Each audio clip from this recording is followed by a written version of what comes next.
Karena Nabi mengatakan kullu mauludin yuladu alal fitrah. Bayi yang lahir itu lahir di atas fitrah. Fa abawahu yuhawidani. Orang tuanya bikin dia Yahudi, au yunasirani, atau menjadikan Nasrani, au yumajisani, atau jadikan Majusi. Awalnya nih baik nih anak, kata Allah, fitrah, siap menerima kebenaran. Di antara mana fitrah dijelaskan oleh Syekh Ibrahim Ruhaili, siap menerima kebenaran. Terus yang membuat melenceng apa? Yang membuat dia jadi ahli dunia, ya orang tuanya. Enggak, ini anakku ini anak baik Ustadz, cuma nih gara-gara salah pergaulan, akhirnya dia ngedrugs, pakai obat-obat terlarang. Iya, yang nawarin itu bandar. Tapi serangan bandar tidak akan masuk ke hatinya kalau orang tuanya membangun benteng yang kokoh, yang bernama iman, yang bernama tauhid, yang bernama nama-nama dan sifat-sifat Allah, sehingga anak itu selalu muraqabatillah. Bismillahirrahmanirrahim.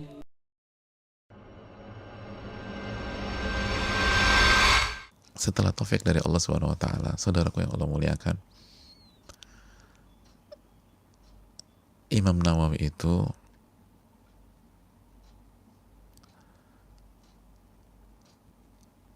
punya orang tua, khususnya ayah, yang punya peran besar. Ya, ayah beliau orang soleh. Ayah beliau orang soleh, rajin ibadah.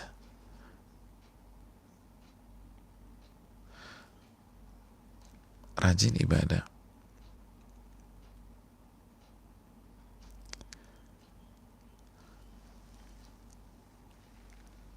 Ini peran ayah besar dalam keberkahan anaknya. Ayahnya itu rajin ibadah, rajin bertakarub kepada Allah. Dan ayahnya itu selalu menjaga diri dan keluarganya dari harta haram.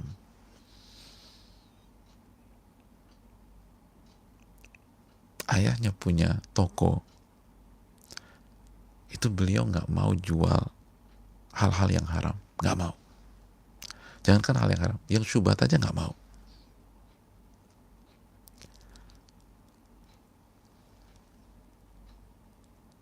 Nggak mau.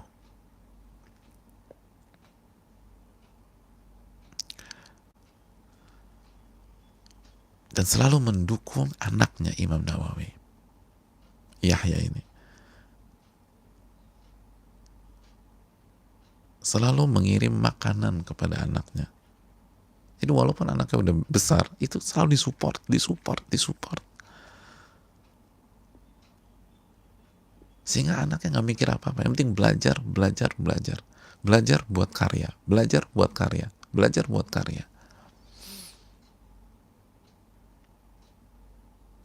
Nggak nyusahin anaknya.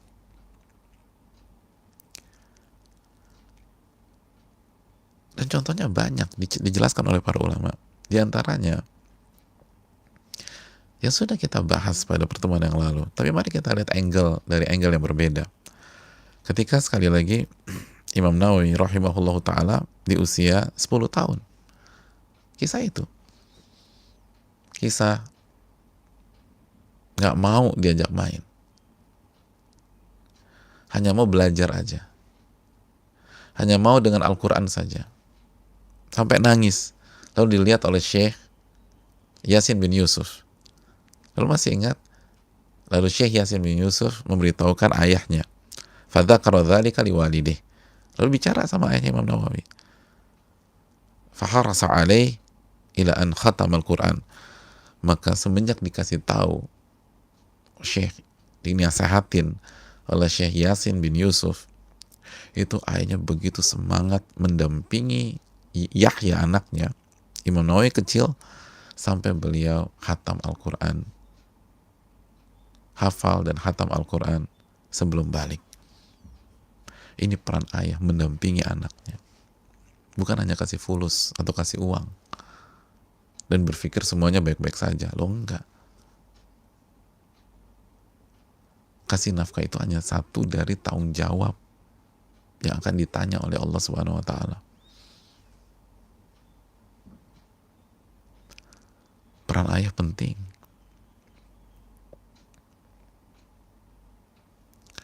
Peran ayah sangat penting.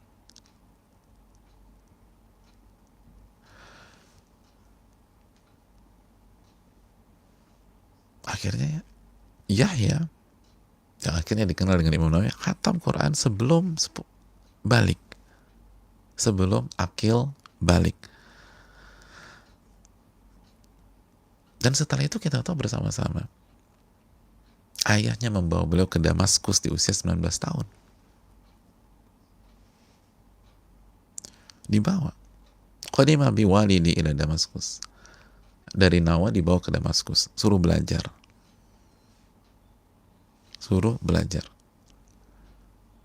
di madrasah Rawahiyah. Jadi ayahnya yang ngarahin, yang dampingi. Dan kita tahu bersama bahwa beliau pun haji sama ayahnya. Ayahnya ngajak haji. Terus kita tahu beliau sakit ketika haji. Sakit sampai hari Arafah sakit. Itu berarti yang ngasuh siapa? Ayahnya.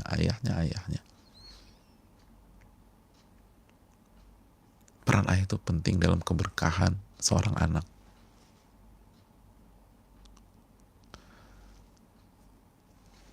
Oleh karena itu, saudaraku yang Allah muliakan, bagi kita yang laki-laki yang sudah jadi ayah atau yang baru jadi suami tapi belum jadi ayah atau yang masih jomblo, camkan baik-baik ini. Kalau ingin keberkahan dalam keluarga kita dan kita pengen anak yang berkah, ayah harus ada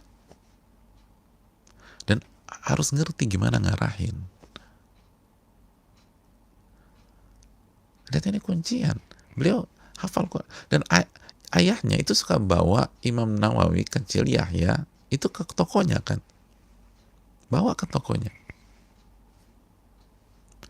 Dibawa ke tokonya. Diajak ke toko. Faja'ala la yashtagil fil bai' wa syira' 'anil Qur'an.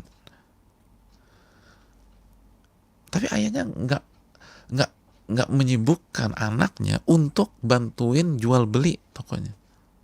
Udah anaknya suruh dekat dengan Al-Quran aja. La yashtagil fil bai' wa syira' 'anil Qur'an. Baik dan syira' atau jual beli itu tidak menyibukkan dia dari Al-Quran. Artinya mungkin dijelaskan, suruh ngeliat nih gimana cara menjual, lihat karakter pembeli, belajar kehidupan. Tapi nggak sampai memalingkan anaknya dari Al-Quran. Dan kita tahu bersama betapa banyak yang membuat anak-anak jauh dari Al-Quran bapaknya, ayahnya nggak pernah ngarahin, ayahnya nggak pernah ngajak, dan bahkan anaknya dibuat sibuk dari Al-Quranul Karim. Anaknya justru diarahkan ke hobi bapaknya. Yang kalau kita jujur, lebih banyak buang-buang waktunya. Yang kurang bermanfaat. Tapi karena ayahnya obses, jadi anak harus ikut. Padahal dia lupa setiap rupiah akan ditanya oleh Allah Subhanahu wa taala. Tsumma la tus'alunna yawma idzin 'anil na'im. Kenapa anaknya nggak diajak ke hal yang lebih bermanfaat? Hal yang lebih besar. Hal yang memberikan keberkahan. Jadi sebenarnya anaknya jadi gila dunia itu karena bapaknya. Obsesi bapaknya. Obsesi bapaknya. Kecuali kalau hobinya bermanfaat. Hobinya ada dalil bahwa ini membawa keberkahan dan seterusnya. Atau ada edukasi. Kalaupun masalah dunia bermanfaat, ada edukasi. Tapi sampai melalaikan. Dan akhirnya si anak jadi ahli dunia.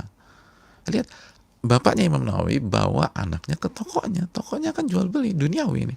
Tapi tidak disibukkan dan akhirnya menelantarkan Al-Quranul Karim. Tidak disibukkan dan akhirnya menelantarkan Al-Quranul Karim. Dibawa ke tempat yang duniawi, tapi ada tujuan untuk melihat kehidupan, untuk mengerti ilmu tentang kehidupan, jual beli, dagang, biar menajamkan intuisi dagangnya kalau memang diperlukan ke depan. Kalau misalnya saya meninggal, ini anak harus ngerti gimana cara dagang. Tapi fokus utamanya kembali ke Allah Subhanahu wa Ta'ala. Fokus utamanya adalah bagaimana berinteraksi dengan Al-Quranul Karim. Karena ini petunjuk.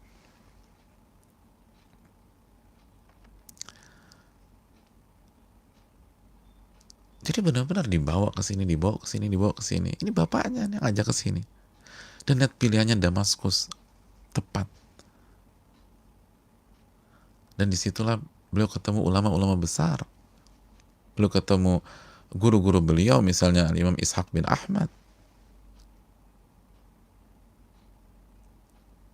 Asy-Syafi'i. Lalu nanti sekali lagi beliau ketemu murid-muridnya Ibnu Salah. Dan terus berkembang. Ini kan akarnya apa sih sampai beliau bisa berguru sama misalnya Abu Hafs Umar bin As'ad, lalu Abul Fatah Umar bin Bundar, lalu Abdurrahman bin Nuh, Abdurrahman bin Nuh ya. Itu nama-nama besar.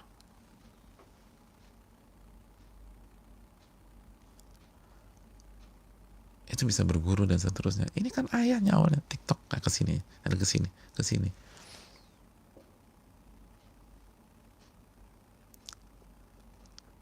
Ayahnya ngerti pattern gimana bawa anaknya ke sini, ke sini, ke sini, ke sini.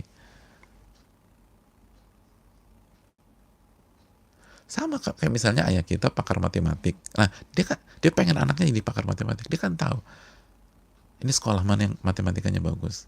Lalu kursus matematik terbaik mana? Anak saya harus privat sama siapa nih? Kalau saya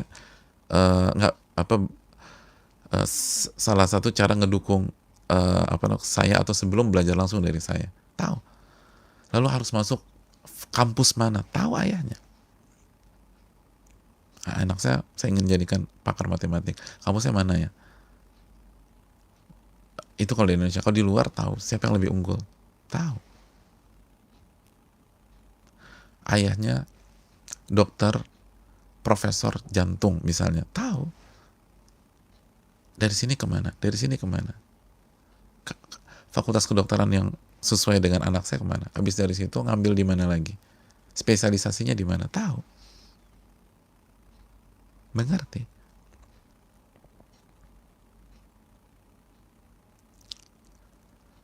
Dan begitu juga semuanya. Nah sekarang kita bahas skala prioritas deh. Yang bisa nolong kita dalam kubur ini apa? Kira-kira anak saya jadi pakar apa kalau yang bisa nolong saya dalam kubur? Betul. Tidak semua jadi ustadz atau ulama atau dai dan sebagainya. Tapi basic agama harus ada. Kalau mau berkah. Betul Nabi SAW mengatakan al-mu'minil mu'min kalbunyan yashuddu ba'duhum ba'dha. Mu'min yang satu dengan mu'min yang lain ibarat satu bangunan, saling melengkapi satu dengan yang lain. Dan bangunan itu ada semen, ada baja ringan, ada bata, ada air, ada pasir dan lain sebagainya. Tapi untuk memiliki anak yang berkah, imannya kan harus kuat, akidahnya harus kuat, ketakwanya harus kuat. Nah itu tanggung jawab bapaknya itu.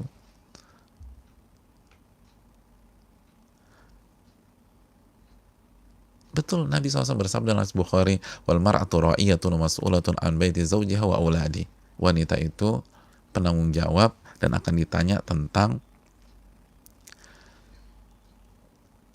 anaknya dan rumahnya. Tapi bukankah Nabi juga bersabda kullukum ra'in wa kullukum mas'ulun an ra'iyati. Setiap kalian itu pemimpin. Nah istri dan anak-anak kan anggota kita. Kalian akan ditanya dan bertanggung jawab terhadap orang-orang yang kalian pimpin. Kan ar-rijalu qawwamuna 'alan nisa. Laki-laki adalah pemimpin.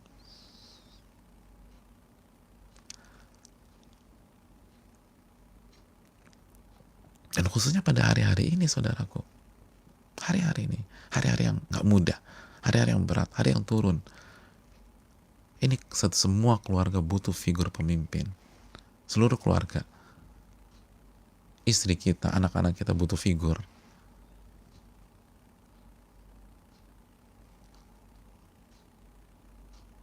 Yang tahu pola. Yang bisa mengarahkan. Yang bisa menenangkan. Yang punya ilmu. Yang bisa meyakinkan, bukan hanya kasih kalimat-kalimat biasa, meyakinkan bahwa ini yang terbaik, bahwa insya Allah kita bisa ngelewatin ini, Allah akan kasih pertolongan buat kita. Tapi ingat, Allah kasih pertolongan kan tadi kita jelaskan ayatnya, harus benar-benar ada perjuangan. Maka ayah harus tahu kita harus kemana nih. Ini toko kita akan tutup kalau kondisi begini terus sampai bulan depan. Berarti kita harus berjuang dari sisi A, sisi B, sisi C. Dia ngerti. Sehingga yang di belakangnya juga, oh ya benar-benar.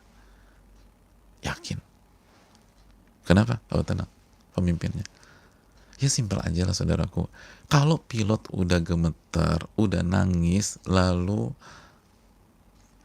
suaranya disampaikan, pilotnya bingung, saya bingung kita mau kemana nih penumpang, kira-kira penumpangnya gimana? Ya teriak-teriak. Oh pilotnya aja bingung. Makanya di hari-hari gini hubungan seorang ayah dengan Allah harus dekat. Takwanya ayah kepada Allah harus bagus. Harus belajar, harus mengkaji.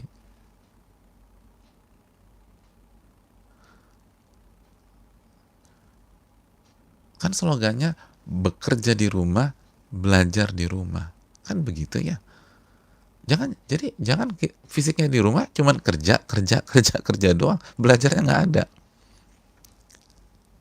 Ini belajarnya harus jelas.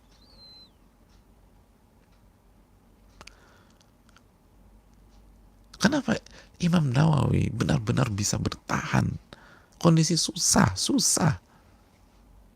Al-Imam Suyuti itu mengatakan, Imam Nawawi itu makan sehari sekali. Di waktu malam, sarapan nggak makan, bro. Makan siang nggak ada, Imam Nawawi. Makan sarapan nggak ada, makan siang nggak ada. Makan di malam hari. Kok bisa bertahan itu loh? Itu setelah taufik dari Allah, gemblengan siapa?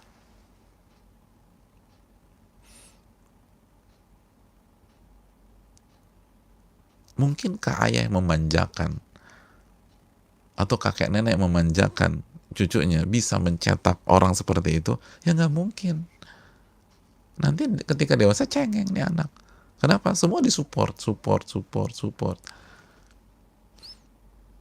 Semuanya tentang keinginan anak.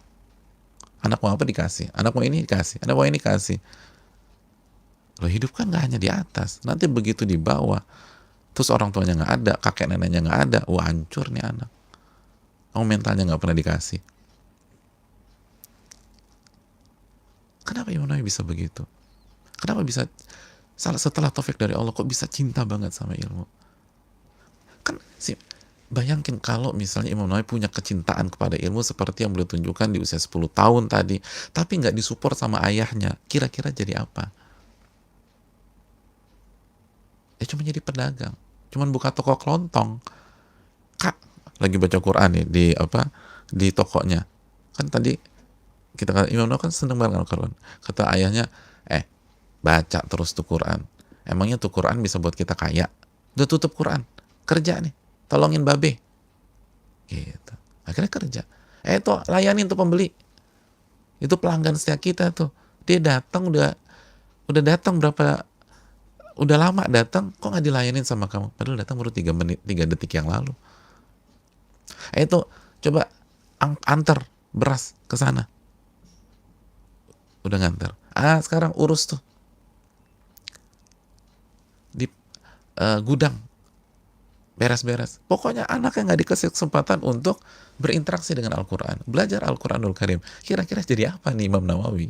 Apakah jadi Imam Nawawi? Enggak. Mungkin jadi Yahya si penjual kelontong. Kenapa? Karena nggak didukung. Kalau misalnya ayahnya nggak bawa ke Damaskus, suruh masuk ke madrasah Rawahiyah, kira-kira Imam Nawawi jadi apa? Nggak, udah ngapain belajar agama? Belajar agama tuh nggak ada duitnya, nggak ada fulusnya. Udah, mendingan lo nih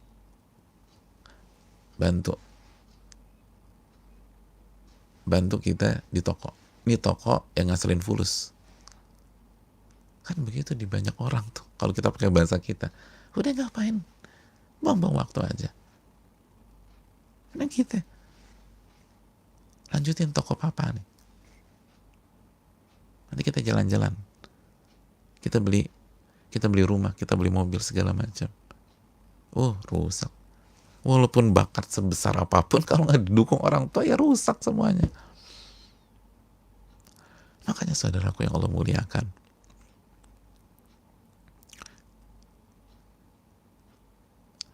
kita harus siap jadi seorang ayah. Jangan sampai kita jadi ayah cuman gara-gara istri kita melahirkan, titik. Ngerti enggak? Tahu arah enggak tahu? Kok bisa jadi ayah? Ya bini gue lahiran kemarin. Udah gitu aja. Iya, subhanallah.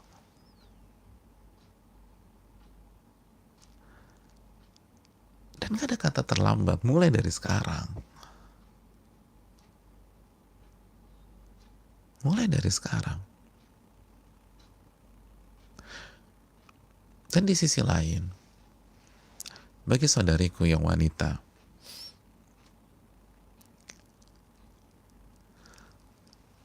yang sudah punya anak, atau yang belum punya anak, atau yang masih jomblo atau belum menikah, bagi yang sudah punya anak, dukung suami kita untuk jadi ayah. Kasih masukan. Minta beliau mimpin kita semua. Dan jangan galak-galak sama suami. Kamu nih gak becus jadi bapak. Berantakan semua nanti. Berantakan. Terus introspeksi diri.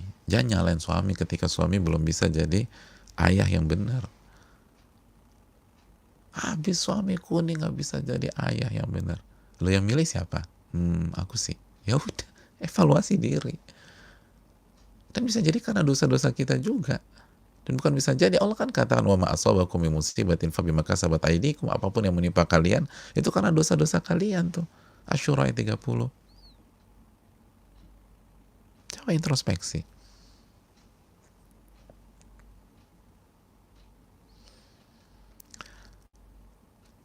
Apalagi nyalahin suami depan anak-anak, itu nggak benar.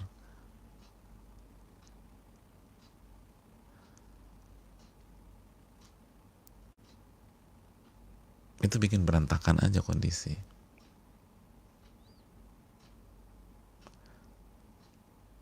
Ini yang harus ditanamkan. Bagi yang belum punya anak, persiapan. Ini mungkin hikmah. Allah belum kasih kita anak. Karena mungkin Allah tahu kita nggak siap. Kita belum tahu ilmunya. Jadi belajar. Mumpung masih ada kesempatan. Mumpung masih berdua aja. Karena nggak mudah. Al-Imam Ibnul Qayyim mengatakan mayoritas anak durhaka itu karena orang tua. Mayoritas, kata beliau. Mayoritas anak durhaka itu karena orang tua, dan orang tuanya akan ditanya oleh Allah Subhanahu wa taala.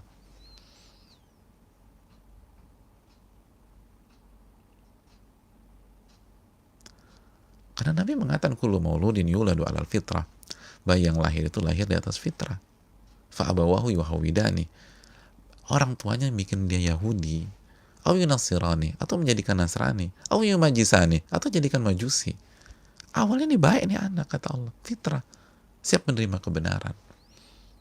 Di antara mana fitrah dijelaskan oleh Syekh Ibrahim Ruhaili, siap menerima kebenaran. Terus yang membuat melenceng apa? Yang mau dia jadi ahli dunia, ya orang tuanya.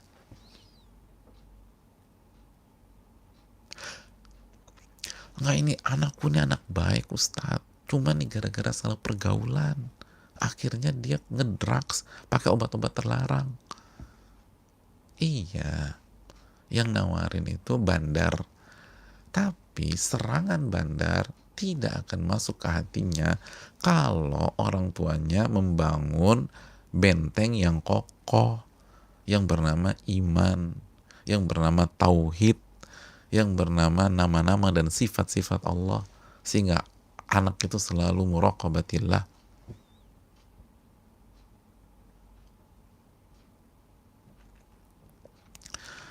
Dan bagi saudariku yang belum menikah, carilah suami yang bisa jadi ayah, yang bisa jadi pemimpin. Jangan hanya terpukau dengan ketampanan atau harta, walaupun ketampanan dan harta diperhitungkan di dalam agama, jelas adanya syarat nazar dan lain sebagainya, dan dijelaskan para ulama, laki-laki punya fitrah suka dengan wanita secara fisik, wanita juga secara fitrah suka dengan laki-laki secara fisik. Tapi jangan hanya itu.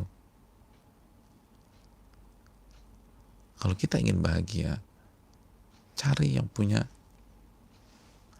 kemampuan memimpin, yang punya mental memimpin kita dan anak-anak kita.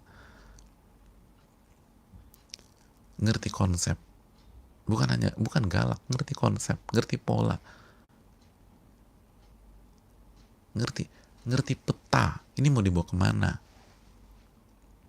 Seperti ayahnya Imam Nawawi, tahu Quran, lalu dibawa ke Damaskus, ketemu dengan ulama besar,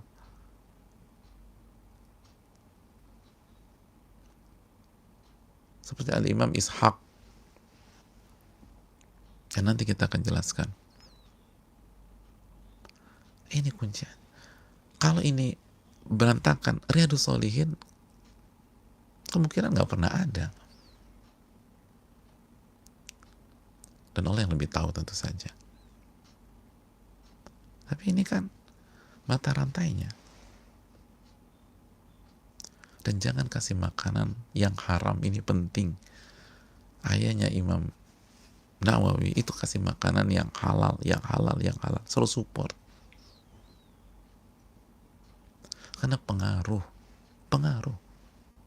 Dan ini perlu kita tekankan, apalagi kondisi susah begini. Kondisi normal aja, kita udah punya kaedah yang haram aja susah, Ustadz, apalagi yang halal. Yang haram susah sekarang. Itu kondisi normal. Sebelum PSBB atau segala macam. Apalagi sekarang, jangan. Kalau ingin keberkahan, ingin punya anak yang baik, jangan kasih yang haram. Ada pengaruh. Allah Subhanahu wa taala berfirman dalam surat Al-Mu'minun ayat 51 ya. Ya ayyuhar rusul kulu minat thayyibat wa'malu salihah. Wahai para rasul, makanlah yang baik, yang halal, dan beramal solehlah. Beramal solehlah. Ini dua perintah yang Allah firmankan dalam surat Al-Mu'minun ayat 51 ini. Makan yang baik dan beramal soleh. Kata para ulama seperti Al-Imam Ibnu Katsir, ada hubungannya antara makanan yang halal dan kualitas dan kuantitas amal ibadah seseorang. Nah, ayahnya Imam Nawawi ini kuat dalam masalah ini. Masya Allah. Nah, ketika anak kita bandel segala macam, coba evaluasi, kita kasih makan apa tuh anak. Makanya walaupun kondisi seperti ini, jangan pernah ngelihat pintu yang haram. Jangan pernah. Yakin sama Allah. La yukallifullahu nafsan illa wus'aha. Allah nggak akan bebankan seseorang kecuali sesuai dengan kemampuannya. Dan yang halal pasti Allah sudah siapkan buat kita. Ya sama.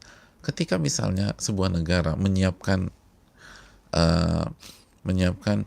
strategi lockdown total misalnya, itu mereka harus siapkan. Kalau tadi lockdown, kita harus suplai semua makanan warga kita, kan begitu. Nah sama, apalagi Allah Subhanahu wa Ta'ala. Allah kasih takdir nih. Allah kasih takdir berat. Pasti Allah sudah hitungkan semua. Udah persiapkan semua. Ini pintu-pintu yang halal mana? Asal kita mau berusaha, mau berjuang. Dan ingat, perbaiki hubungan dengan Allah. Hati itu kepada Allah. Nabi yang mengatakan, kalau kuntum tawakkaluna 'ala Allah haqqa tawakkuli, kalau kalian benar-benar bertawakal kepada Allah dengan tawakal yang perfect, tawakal yang sebenarnya, tawakal yang sejati, la razaqakum, Allah akan kasih rizki kepada kalian seperti Allah kasih rizki kepada seekor burung, tagdu khimasan.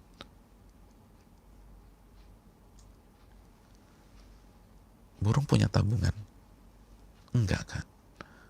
Burung punya kulkas? Enggak juga. Burung keluar, kata Nabi, pagi hari dalam perut lapar, dan pulang di sore hari dalam perut kenyang, dan bisa kasih makanan ke anak-anaknya. Yang jadi masalah, sudahkah kita bertawakal kepada Allah dengan sebenar-benarnya tawakal?